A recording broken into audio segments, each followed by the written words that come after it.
El recurrente e inquietante patrón de jóvenes que desaparecen en Boston solo para ser descubiertos sin vida en la misma vía fluvial desafía toda explicación sencilla. A pesar de la evidencia de un traumatismo físico significativo, las autoridades a menudo han considerado estos incidentes sin implicación criminal. El caso de 2009 de William Hurley, de 24 años, ilustra perfectamente esta perturbadora tendencia. Tras salir temprano de un partido de hockey de los Bruins, aparentemente se evaporó de una calle animada y concurrida en apenas 60 segundos, a escasos metros del vehículo de su novia que lo esperaba. Las circunstancias que rodearon su desaparición y su destino final son innegablemente peculiares y merecen un examen más detallado. William Hurley era un veterano de la Marina que vivía en Quincy, Massachusetts, con su novia Claire. El 8 de octubre de 2009 decidió ir a un partido de hockey de los Boston Bruins con un amigo y un compañero de trabajo. Y este fue el primer partido de los Bruins al que William asistía. Así que estaba entusiasmado. Los tres utilizaron el transporte público para llegar al estadio TD Garden, donde se celebraba el partido. Y al principio, todo iba genial. Se estaban divirtiendo mucho, tomando unas copas y disfrutando del partido, cuando, de repente, William se sintió extremadamente cansado. Esto era extraño porque, según sus amigos, no había bebido mucho. Pero nadie le dio importancia porque William era jardinero en el Westin Golf Club. El trabajo era bastante físico y agotador. Así que, a mitad del partido, William se sintió muy cansado y decidió dar por terminada la noche. Así que llamó a su novia Claire para que lo llevara a casa. Salió al estacionamiento del estadio y esperó a Claire. Pero cuando ella llegó, William no estaba por ninguna parte. Así que Claire lo llamó y le preguntó dónde estaba. En esa llamada, escuchó a William preguntarle a alguien dónde se encontraba exactamente. Claire entonces escucha a un hombre en el teléfono de William decir 99 Nashua Street, que básicamente sigue siendo el estacionamiento del estadio, solo un poco más adelante en la calle. William entonces le dice a Claire que su teléfono se va a apagar, pero que él estaría allí esperándola. Esta sería la última vez que alguien oiría hablar de William, y lo que sucedió después nunca se ha explicado realmente. Claire llegó a la calle 99 de Nashua en menos de un minuto desde esa llamada telefónica. Pero cuando llegó, William ya no estaba. Intentó llamarlo una y otra vez, pero sus llamadas iban directamente al buzón de voz, y también condujo durante una hora después, se bajó del coche y caminó con la esperanza de encontrarlo. Pero fue como si William se hubiera esfumado en el aire. Esto era extraño porque, aunque era de noche, la zona seguía estando relativamente concurrida, ya que había un gran partido de hockey y las calles aún estaban bastante llenas de gente. En ese momento, Claire estaba muy asustada, pero no sabía qué hacer. Así que volvió a su apartamento en Quincy y empezó a llamar a los amigos de William para ver si sabían dónde estaba. Cuando no lo sabían, empezó a llamar a los hospitales locales para ver si tal vez se había lastimado. Pero todos tenían 0 registros de William. Fue entonces cuando intentó denunciar su desaparición a la policía. Pero, desafortunadamente, le dijeron que tenía que esperar 24 horas para presentar un informe oficial. Así que pasó un día y sin señales de William, y al no presentarse a trabajar al día siguiente, eso fue exactamente lo que hizo. Denunció su desaparición. Las autoridades comenzaron la investigación hablando con cualquiera que estuviera en la zona, pero literalmente nadie vio a William ni nada sospechoso. Entonces se lanzó una búsqueda masiva, y la policía se centró en la zona que rodeaba el estadio, así como en el río Charles, que no está muy lejos. El río es como un camino recto por la carretera y a través de un parque desde el estadio. Así que les preocupaba que de alguna manera pudiera haber caído al agua. Tuvieron algunas barcas en el río, pero no encontraron nada. Sin embargo, no pasó mucho tiempo hasta que la policía encontró el teléfono de William, que todavía estaba en la calle 99 de Nashua. Lo extraño es que estaba dañado, como si alguien lo hubiera destrozado. Las autoridades entonces descubrieron imágenes de vigilancia del exterior del estadio que mostraban a William tropezando como si no pudiera mantener bien el equilibrio. Fue entonces cuando las autoridades se dieron cuenta de la gravedad de la situación. Pero no había pistas sobre lo que le había sucedido a William. Y pasarían 6 días antes de que hubiera alguna respuesta. El 14 de octubre, el cuerpo de William fue encontrado río arriba en el río Charles, cerca del estadio TD Garden. Fue encontrado a 25 pies de la orilla.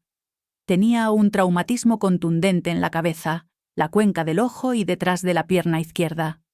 Después de que llegaron los informes toxicológicos, se descubrió que William tenía GHB, que es una droga de violación en citas, en su sistema, junto con una baja concentración de alcohol en la sangre. La baja cantidad de alcohol encontrada en su sistema coincide con lo que dijeron sus amigos, que no había bebido mucho en el partido la noche en que desapareció. Pero lo que no se pudo explicar fue cómo entró el GHB en su sistema. Según un toxicólogo forense, todos tenemos naturalmente un cierto nivel de GHB en nuestros sistemas en cualquier momento dado. Pero 10 microgramos es el punto de corte entre los niveles naturales de GHB y cuando alguien ha ingerido físicamente la droga. Se descubrió que William tenía 18 microgramos de GHB en su sistema, lo que significa que de alguna manera ingirió la droga, ya sea voluntaria o involuntariamente. Y dudo que fuera voluntariamente porque nadie en su grupo esa noche en el partido de hockey estaba consumiendo drogas. Todos solo tomaron unas copas cuando encontraron a William. También se encontraron su billetera y sus llaves con él, lo que llevó a las autoridades a descartar el robo ya que no se había llevado nada. Añadiendo al misterio está el hecho de que cuando encontraron su cuerpo, se determinó que solo había estado en el agua durante un par de días en ese momento, pero había estado desaparecido durante casi una semana. La teoría de la policía era que caminó desde el estadio a través del estacionamiento y hasta la calle 99 de Nashua, y luego caminó hasta la orilla del río, donde cayó accidentalmente. Debido a su teoría, las autoridades descartaron el juego sucio y el médico forense dictaminó su muerte como un ahogamiento indeterminado, a pesar de la droga GHB encontrada en su sistema y el traumatismo contundente en su cuerpo. La policía cerró el caso en 2009, aunque varias personas, incluida la familia de William, creían que había sucedido algo mucho más siniestro. Recientemente, un equipo de investigadores retirados ha estado trabajando en este caso, tratando de que se reabra porque encontraron nuevas pruebas que sugieren que William probablemente fue asesinado. Así que estos 3 detectives, junto con un profesor de justicia penal, creían que William podría ser víctima de los asesinos de la cara sonriente.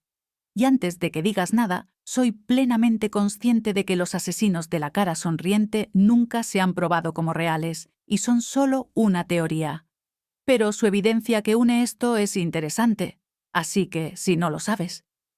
Los asesinos de la cara sonriente son supuestamente un grupo de asesinos en serie que utilizan la dark web para comunicarse.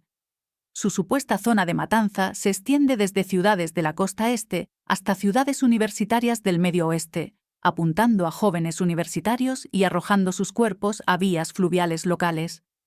Luego, dejan un símbolo de cara sonriente cerca de los lugares de sus muertes. Y como dije, esto es solo una teoría. Nunca se ha confirmado si este grupo es real o no.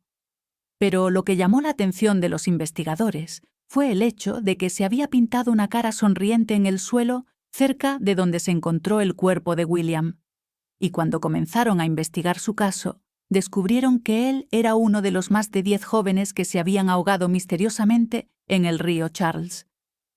Desde 2009 se han recuperado más de 10 cuerpos de jóvenes de ese mismo río, y sus muertes han sido consideradas accidentales o indeterminadas. Así que, pensando que todos estos casos podrían estar relacionados de alguna manera, estos investigadores se reunieron con un patólogo forense para revisar las lesiones faciales de William y dónde se encontró su cuerpo. El patólogo señaló que el traumatismo contundente en la nariz y la cuenca del ojo no podría haber sido el resultado de una simple caída al río. Señalaron que cuando las personas caen, a menudo se golpean los rasgos óseos de la cara, como la barbilla, los pómulos o la punta de la nariz. Pero William, de alguna manera, tenía lesiones en las partes hundidas de su cara, como la cuenca del ojo y el lado de la nariz. El patólogo también confirmó que las lesiones en el cuerpo de William no podrían haber sido infligidas post-mortem. Había desarrollado contusiones y su corazón habría tenido que estar bombeando en el momento en que sufrió estas contusiones. William también tenía muchos moretones en la cara y el cuerpo, y el patólogo determinó que sufrió estos moretones apenas unos minutos antes de sufrir las contusiones profundas. Toda la evidencia apunta a que lo que le sucedió a William no fue instantáneo, y parece que se peleó antes de morir. Una teoría que se les ocurrió a los investigadores fue que posiblemente fue golpeado o agredido cerca del río. E incluso, si quien lo hizo no tenía la intención de que cayera, lo hizo en algún momento, causando su muerte. Pero incluso si esto es cierto, sigue siendo un asesinato, y quien lo hizo debe ser encontrado. Otra pieza importante de evidencia que casi prueba que William fue asesinado fue donde se encontró su cuerpo. Estaba en un lugar extraño, río arriba de donde desapareció. Simplemente no parece posible que haya entrado al agua cerca de la calle 99 de Nashua, porque su cuerpo fue encontrado río arriba de esa ubicación. Esto significaría que su cuerpo fue contra la corriente en la dirección opuesta, y simplemente no parece probable que un cuerpo vaya contra la corriente de esa manera. Parece como si William hubiera entrado al agua mucho más arriba o lo hubieran arrojado al agua poco antes de ser encontrado. Para probar aún más su punto, los investigadores obtuvieron el teléfono de William de su familia. Y como dije antes, estaba muy dañado. Así que pensaron que con este daño podría haber sido atropellado por un coche que pasaba esa noche. Pero después de llevarlo a un analista forense digital, creen que alguien rompió deliberadamente el teléfono. Según se informa, el teléfono tenía daños excesivos en la bisagra, y la forma en que está dañado simplemente no es consistente con haber sido atropellado. Creían que después de que el teléfono fue destrozado, alguien lo atropelló con el coche después, para asegurarse de que estuviera realmente roto. Con toda esta nueva evidencia, parece más probable que William fuera realmente asesinado, o al menos hubo alguna otra interacción humana, además de que William simplemente cayera al río esa noche. Otra razón por la que algunos creen que los asesinos de la cara sonriente podrían estar involucrados es porque en 2015, un oficial de policía retirado de Boston se topó aleatoriamente con una cara sonriente con 3 estrellas encima, un grafiti en una caja eléctrica cerca del río Charles, y en ese momento 3 víctimas habían desaparecido y luego fueron recuperadas en esa misma masa de agua. No creen que las 3 estrellas fueran una coincidencia, aunque la teoría del asesino de la cara sonriente es solo eso, una teoría descabellada. La madre de William cree que esta podría ser una posibilidad real. Su familia no cree que esto fuera solo un trágico accidente. Las 2 cosas más importantes para mí son que, si esto fue solo un accidente y de alguna manera simplemente cayó accidentalmente al río esa noche y se ahogó, ¿por qué tenía tanto traumatismo en el cuerpo? ¿Y por qué su teléfono estaba tan dañado y abandonado en la calle 99 de Nashua? Simplemente no tiene sentido para mí cómo desapareció por completo en un minuto en una calle llena de gente. Sin embargo, nadie vio nada, y el hecho de que tantos otros jóvenes hayan sufrido misteriosamente el mismo destino en la misma zona. Para mí, parece que él también se encontró con alguien esa noche. Terminó peleándose o tal vez alguien simplemente lo atacó al azar y él cayó al río como resultado o fue empujado. Pero ya han pasado 16 años y lo que le sucedió a William esa noche sigue siendo un misterio.